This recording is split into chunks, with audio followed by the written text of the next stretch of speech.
नमस्कार, आपका आज के वीडियो में एक बार फिर से स्वागत है हमारे स्पिरिचुअल चैनल पर एक और नए आध्यात्मिक वीडियो के साथ। और इस आध्यात्मिक वीडियो के साथ साथ हम सब अपनी जिस आध्यात्मिक विरासत को फिर से प्राप्त करने की उस विरासत को फिर से प्राप्त करने की ओर बढ़ रहे हैं, जो ऐसा नहीं था कि कभी भी हमारे पास नहीं थी, बल्कि जो पहले हमारे पास थी बीच में हमसे दूर कर दी गई थी, और अब उसी को फिर से पाने की ओर हम बढ़ रहे हैं। इस चैनल में आने वाले हर एक वीडियो के साथ हमारा एक कदम उठ जाता है, और बहुत जल्द हमारे चैनल के माध्यम से इस दुनिया में बहुत बड़े बड़े योगी तैयार होंगे। और ये योगी भी जिस समाज में रहेंगे, जिस देश में रहेंगे, जिस सोसाइटी में रहेंगे, वहाँ पर शांति का प्रकाश फैलाएंगे, शांति की खुशबू फैलाएंगे।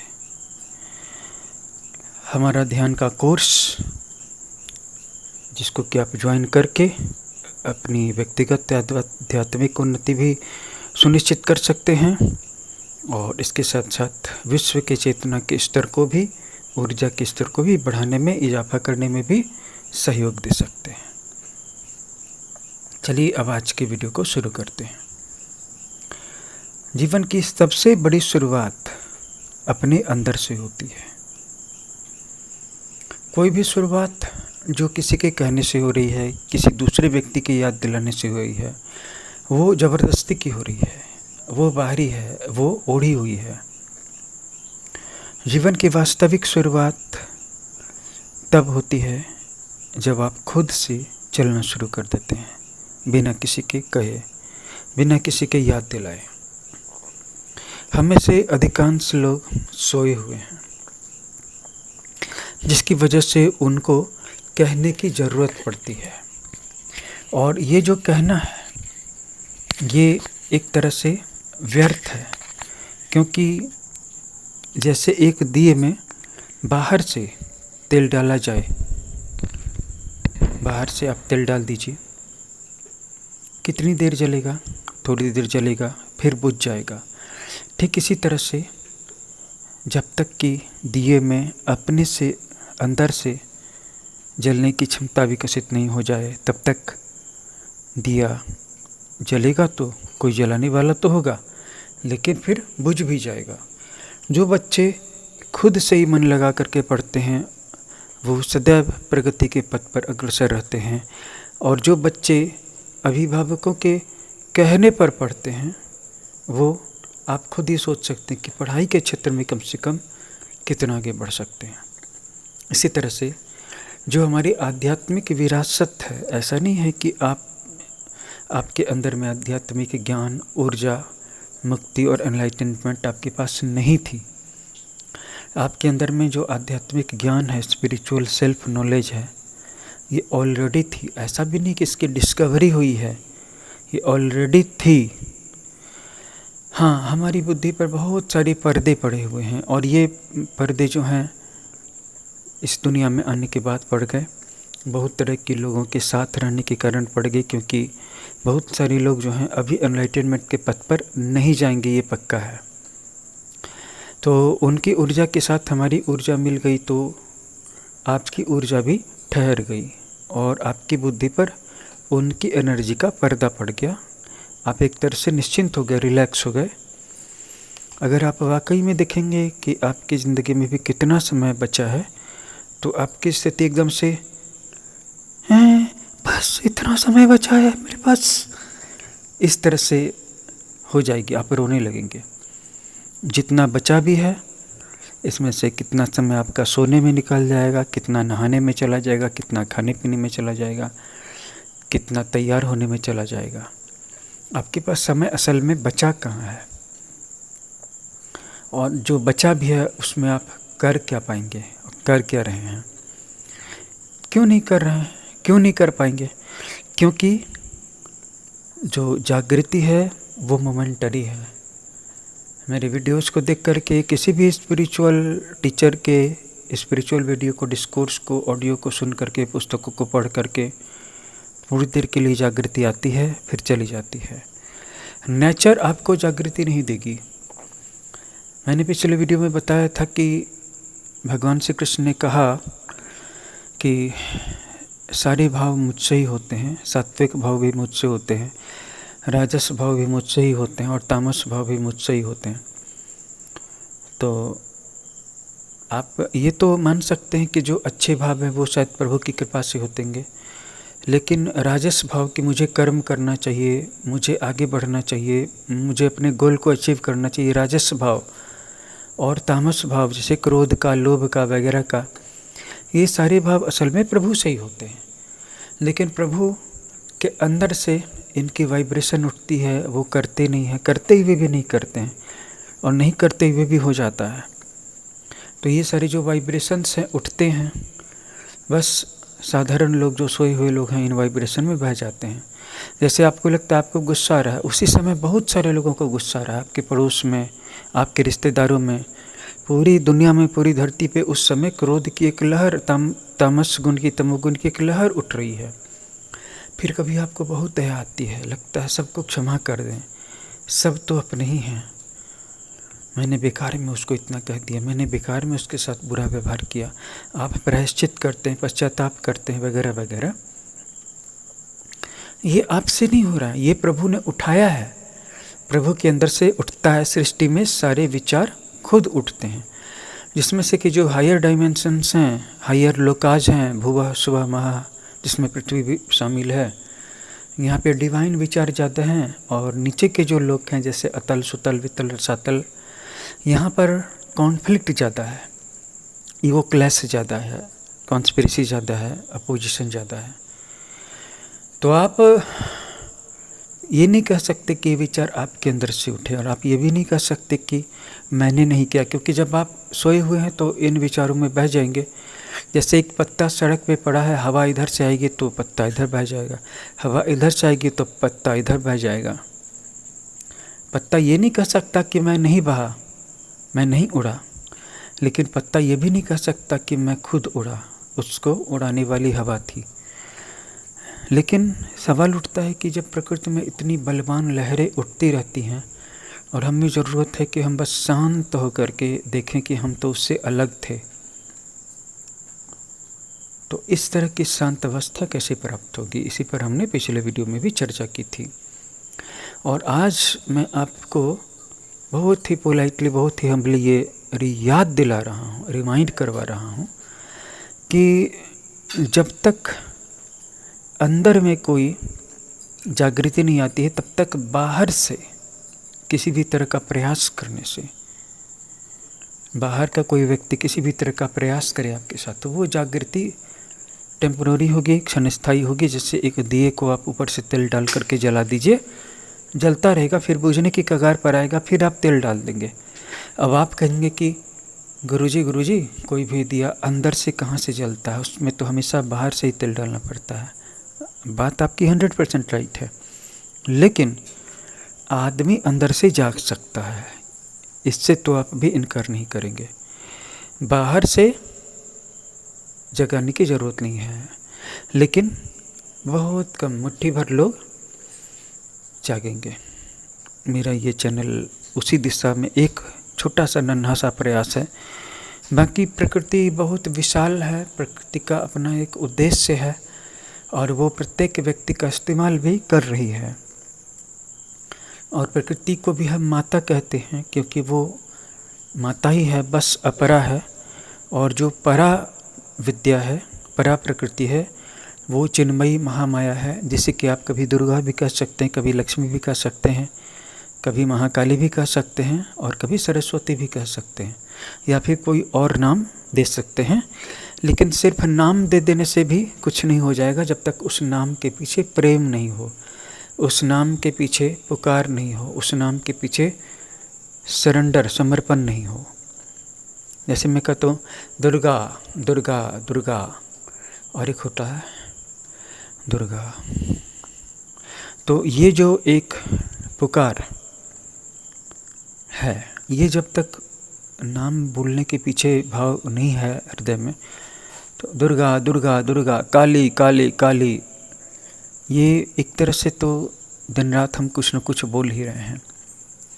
इसलिए जब हम अंदर से किसी भी शब्द को बोलते हैं तो वो शब्द प्रार्थना बन जाते हैं, और कोई भी शब्द प्रभु का नाम बन जाता है, क्योंकि सारे वर्ण उसी के हैं और सारे नाम उसी के हैं, और किसी और को भी किया गया नमस्कार या प्रणाम उसी तक जाता है।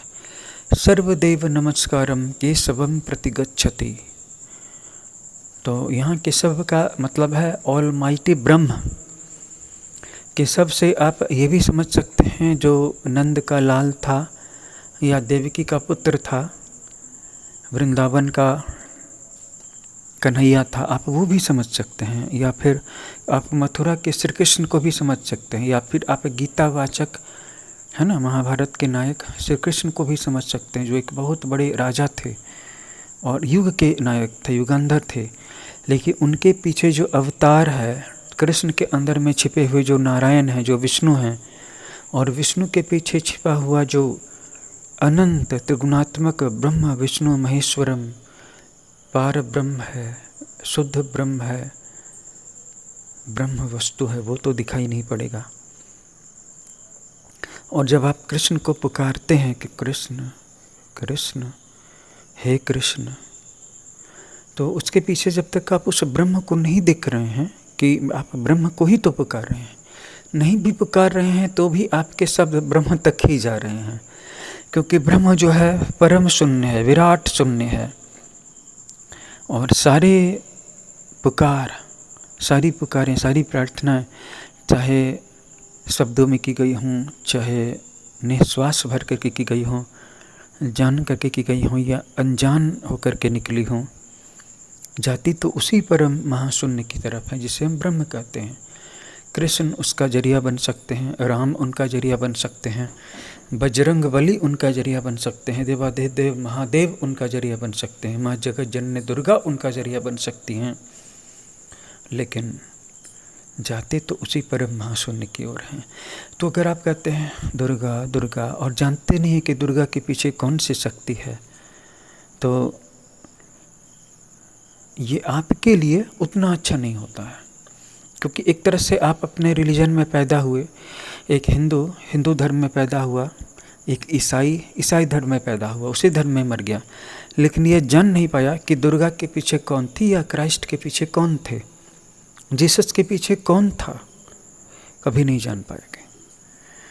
सिर्फ बाइबल पढ़ ली, या अगर हिंदू हैं तो थोड़ी गीता पढ़ ली, थोड़ी रामचरितमानस पढ़ ली, थोड़ा वेदांत पढ़ लिया, थोड़ी गीता पढ़ ली, थोड़ा दुर्गा सप्तशती पढ़ लिया, थोड़ा मार्कंडेय पुराण पढ़ लिया, थोड़ा गरुड़ पुराण पढ़ लिया, हो गया बहुत।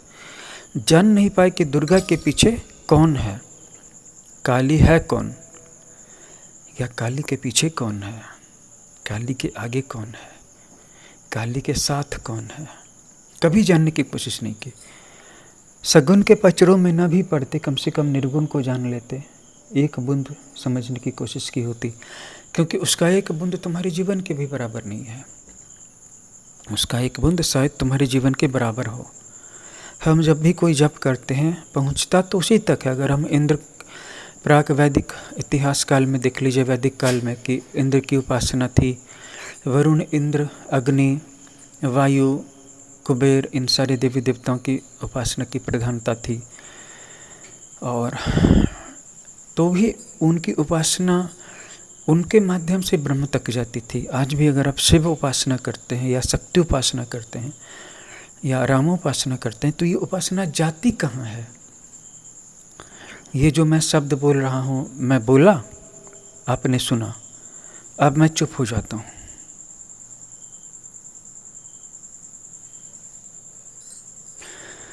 तो अभी थोड़ी देर पहले मैंने जो शब्द बोले थे वो कहाँ गए?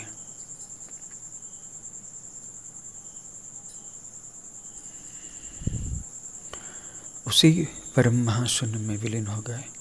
हाँ, आप उसे भगवान कह सकते हैं, आप उसे क्राइस्ट कह सकते हैं, आप उसे बुद्धा कह सकते हैं, आप उसे महावीर कह सकते हैं, आप उसे राम कह सकते हैं।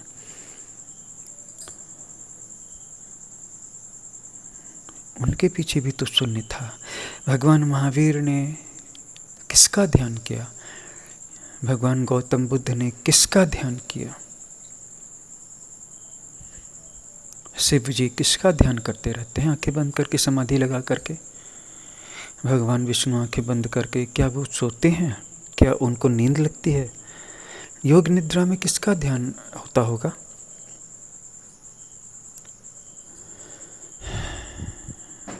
हमारे मनीषी, हमारे ऋषि बताते हैं कि शिव भी ध्यान कर रहे हैं, लेकिन उसका पता अभी तक नहीं लग पाया है। विष्णु भी उसी का ध्यान कर रहे हैं, लेकिन जिसका ध्यान कर रहे हैं उसकी खोज अभी तक नहीं हो पाई है। यानी कि कोई ऐसा तत्व है या स्थिति है या पुरुष है जो विष्णु और शिव से भी परे है, बड़ा है, या अधिक महत्वपूर्ण है, या अधिक गहरा है, जो उनको भी विलीन कर सकता है, उनके भी ध्यान का भाजन केंद्र बन सकता है। ठीक है, हम ये कह सकते कि भगवान शिव जी से ऊंचा कोई नहीं, या विष्णु भगवान सबसे बड़े हैं, या ये दोनों सबसे बड़े, कह सकते हैं। लेकिन फिर बात आ जाएगी कि फिर ये ध्यान क्यों करते हैं? अगर आपका भगवान, आपके धर्म का भगवान सबसे बड़ा है तो उसको किसी का ध्यान नहीं करना चाहिए, वो अंतिम है। और अगर वो इतना पूर्ण है, इतना अंतिम है कि वो बस एक राजा महाराजा सम्राट बादशाह बनकर के सिंहासन बैठ के हम सारी पब्लिक को, जनता को देख रहा है, हमारे दुख सुख में इंटरफेरेंस कर रहा है, हम उनसे दुआ करते हैं, प्रार्थना करते हैं, है ना, 1 टाइम 2 टाइम 4 टाइम, तो वो हमें रिस्पॉन्ड करता है, हमारी दुआओं का प्रत्युत्तर देता है, हमारी मदद करता है। और हम जब कोई गलती करते हैं तो उसकी सज़ा देता है, दंड देता है। या फिर ऐसा भी कह सकते हैं कि ये सब तो अपने आप होता रहता है, उसको कुछ नहीं करना पड़ता है, उसको कोई दोष भी नहीं लगता। परमेश्वर के बारे में विहंगम योग में एक बात कही जाती है कि भगवान हमारे बुरे कर्मों की सज़ा दे सकता है और अच्छे कर्मों के लिए पुरस्कार दे सकता है, और इसका उसको अधिकार प्राप्त है, और इसके लिए उसको दोष नहीं लगता। जैसे वज्र गिरते हैं, लोग मरते हैं, कुछ लोग बचते हैं, कुछ लोग मरते हैं, इंद्र को इसका दोष नहीं लगता। सूर्य तपता है, मार्च से लेकर के जून जुलाई तक तो तपता ही है। हमारे देश में हजारों लोग मरते हैं हीट वेव में, भगवान सूर्य को इसका पाप नहीं लगता। इसी तरह से भगवान, चाहे दिखने वाले भगवान हो जैसे सूर्य नारायण भगवान हो, या नहीं दिखने वाले भगवान हो, उनको किसी भी चीज़ की आकांक्षा नहीं है, लालच नहीं है, इसीलिए उनको किसी भी कर्म का दोष नहीं लगता। और मैं तो कहता हूँ कि वो कर्म करते भी नहीं, सज़ा देते भी नहीं हैं। सब कुछ प्रकृति में अपने आप होता रहता है, जो जैसा कर्म करता है उसको उसका फल मिल जाता है। और भगवान मेरी समझ से इसमें इंटरेस्टेड नहीं है। लगता है कि भगवान पीछे पड़े हुए हैं, मतलब ऐसा नहीं कि अलग से सज़ा देने के लिए, दुखी बनाने के लिए पड़े हुए हैं। बहुत सारे लोग सोचते हैं कि भगवान का काम तो हमारी मदद करना होना चाहिए ना, हम उनकी पूजा भी करते हैं तो उनका काम हमारे जीवन में सुख और आनंद देना होना चाहिए, हमें सज़ा नहीं देनी चाहिए। ऐसा लगता है कि बात तो सही है, भगवान इतने सामर्थ्यवान हैं, उनको तो खुद ही बिना मांगे सारे दुख दूर कर देने चाहिए और सुख दे देने चाहिए। उस पर भी जब हम उनकी पूजा भी करें, लेकिन इस बात का बहुत कम अंदाजा है कि भगवान का ही काम असल में हमारे जीवन में दुख क्रिएट करना है, समय से पहले और सीमा से ज़्यादा। क्यों? क्योंकि सुख मिल जाने से चेतना सो जाती है, और संकट आ जाने से आदमी थर थर काँपने लगता है और अलर्ट हो जाता है, जाग जाता है। ये जागृति अमूल्य है, ये अवेकनिंग अमूल्य है। और भगवान हमारी मदद करते हैं कि अगर आप प्रकृति के हिसाब से चलेंगे तो 10 लाख साल लगेंगे। अगर आप 100 साल भी मान लीजिए कि आपको एक 100 साल का समय मिला एक जन्म के लिए, फिर मृत्यु हुई, और फिर उसके कुछ सालों बाद या कुछ महीनों बाद या कुछ दिनों के बाद या तुरंत नया जन्म हो गया, 100 साल भी मान लें, जबकि 100 साल असल में नहीं, उससे बहुत कम है, तब भी 10 लाख साल, कितने जन्म हो गए आपके?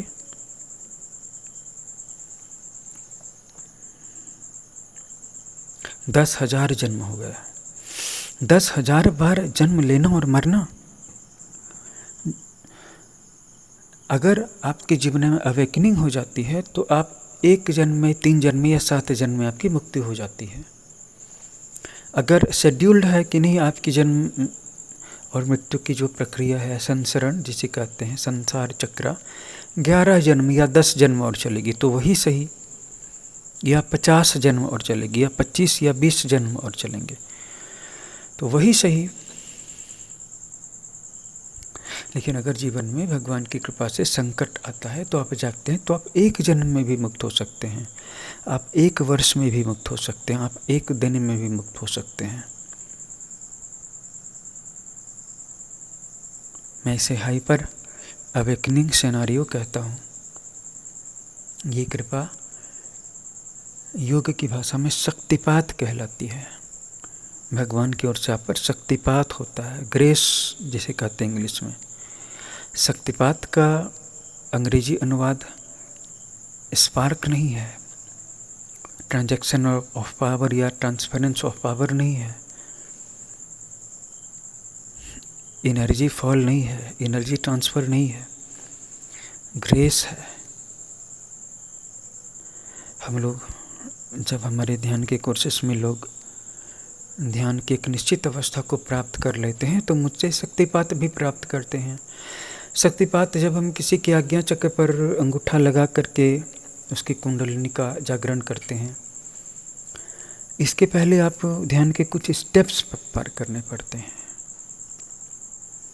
गुरु जब अपने शिष्य पर कृपा करते हैं, शक्तिपात करते हैं, तो ये शक्तिपात गुरु नहीं करते हैं, बल्कि गुरु एक माध्यम बनते हैं उस पूर्ण अनंत ब्रह्म से आने वाली ऊर्जा का, ग्रेस का, जिसके कारण के शिष्य की जो जन्मों की दौड़ है वो मिनटों में ख़त्म हो जाती है। हाँ, इतना ज़रूर है कि गुरु ने शक्तिपात कर दिया तो अब आप घर जा कर के तकिया लगा करके सो नहीं चाहिए, उस ऊर्जा को बरकरार रखिए। गुरु ने जो जप दिया है उस जप को करते रहिए। जप करते रहेंगे तो वो जो ऊर्जा का उच्च आवृत्ति वाला चक्र है वो सक्रिय रहेगा, आपके चक्र जागृत रहेंगे।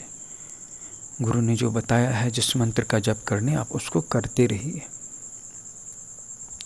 तो इस वीडियो में बताई गई बातों को ध्यान से सुनिएगा, इस वीडियो को फिर से देखिएगा और समझने की कोशिश कीजिएगा। क्या पता कौन सी एक पुकार, गुरु की एक पुकार आपके लिए जागृति का एक सबब बन जाए, एक जरिया बन जाए, एक कारण बन जाए। आपको जल्दी से जल्दी अवेकनिंग मिले, आपकी एनलाइटनमेंट जल्दी से जल्दी घटित हो। जय हरिहर।